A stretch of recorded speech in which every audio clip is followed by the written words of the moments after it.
Noticápsulas Venezuela Activa Audio. Resumen de noticias del sábado 16 de mayo de 2020, tomadas de Infobae, tal cual, El Nacional y otros. Les habla Eduardo Guerra desde Tenerife, Islas Canarias. Estados Unidos aseguró que el régimen de Nicolás Maduro y Cuba forman una relación parasitaria que los hace indistinguibles. Carre Filippetti, funcionaria del Departamento de Estado, señaló también que La Habana siempre ha tratado de subyugar a sus socios y convertirlos en propagandistas para su revolución.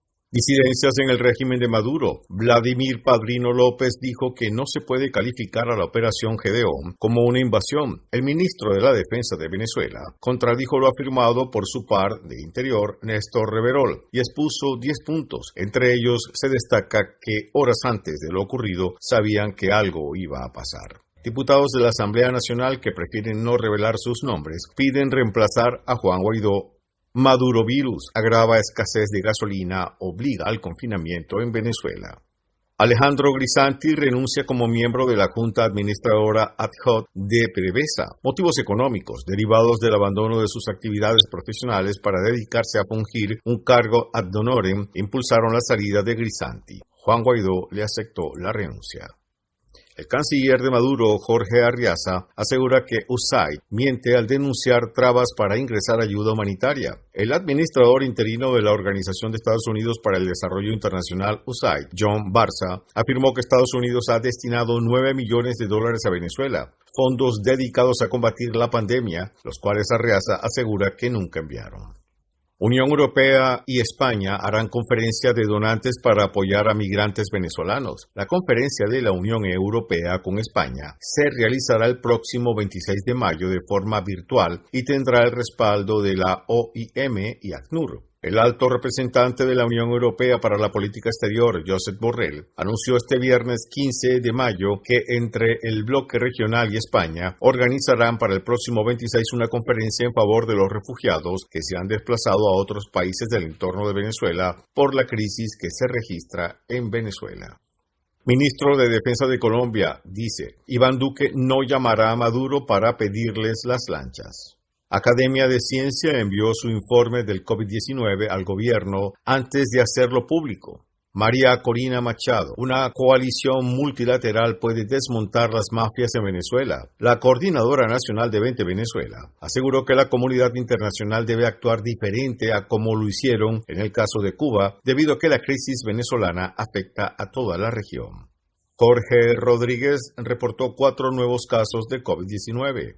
Irán a los Estados Unidos. Cualquier acción contra envío de combustible a Venezuela tendrá consecuencias. Una agencia de noticias vinculada a la Guardia Revolucionaria iraní advirtió sobre buques de guerra estadounidenses enviados al Mar Caribe.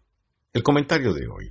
El narcorrégimen está nervioso y en su angustia por vigilar y controlar a Guaidó está acosando y molestando a varias embajadas de países no tan amigos del dictador, ya que entienden que desde esas sedes le prestan ayuda al presidente interino. El caso más visible y reciente es el del embajador de Francia en Venezuela, Romain Nadal, quien ha denunciado que agentes de inteligencia venezolanos y del G2 cubano han cortado la electricidad, gas y agua de la sede de la embajada. Prácticamente el lugar es una zona de guerra rodeada de motorizados del régimen. El presidente de Francia, Emmanuel Macron, en respuesta al acoso, ha convocado en 2 ocasiones al representante de Venezuela en Francia, Héctor Mujica, por los actos de hostilidad a su embajada. Hay que recordar que el embajador Nadal fue el diplomático que más arropó a Guaidó y a su esposa el día que regresó de su gira internacional y fue recibido con agresiones, insultos y empujones en el aeropuerto de Maiquetía. Estados Unidos, Colombia, Brasil son países muy comprometidos en el rescate de la democracia en Venezuela y otros tantos países de América reconocen a Guaidó como el presidente legítimo. Caso similar ocurre en Europa, en la cual países como Francia y Alemania, al margen de la posición oficial de la Comunidad Europea, que desde Bruselas emiten los funcionarios de la política exterior del grupo, se anticipan y unilateralmente apoyan y colaboran de verdad con la causa venezolana. También otros tantos países europeos reconocen a Guaidó como el presidente legítimo, pero hay un país en especial que se posiciona en el filo de la navaja y casi siempre toma posiciones ambiguas con respecto a Venezuela, y estoy hablando del gobierno de España. El alto representante de la Unión Europea para la política exterior, Josep Borrell, anuncia recién que la Unión Europea y España harán una conferencia de donantes para apoyar a migrantes venezolanos, y eso está bien. Es indudable que tener como huésped a Leopoldo López en la casa del embajador de España en Venezuela es un gesto que les puede causar continuos roces con la dictadura venezolana, y así toman decisiones y hacen otros gestos de cierta tibieza a la hora de censurar las acciones de Maduro.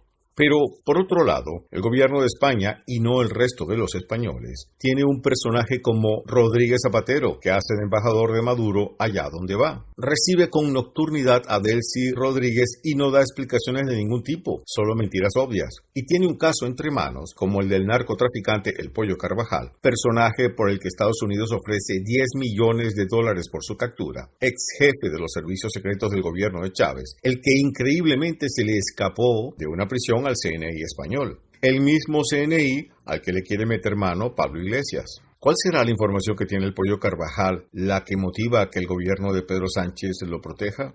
Ya para finalizar, quiero recordar solo otra duda. Los aviones iraníes que están atravesando continuamente el espacio aéreo de España en su ir y venir desde Irán o Argelia a Venezuela, ¿lo hacen con permiso de la Unión Europea? ¿Por qué evitan pasar por otros países de la Unión aunque la ruta sea más larga? ¿Será que el gobierno de España sí lo permite por ser aviones de un país amigo al margen de la posición europea? La pregunta final es, ¿qué posición tomará Josep Borrell en representación de la Unión Europea sobre el acoso a la Embajada de Francia en Venezuela?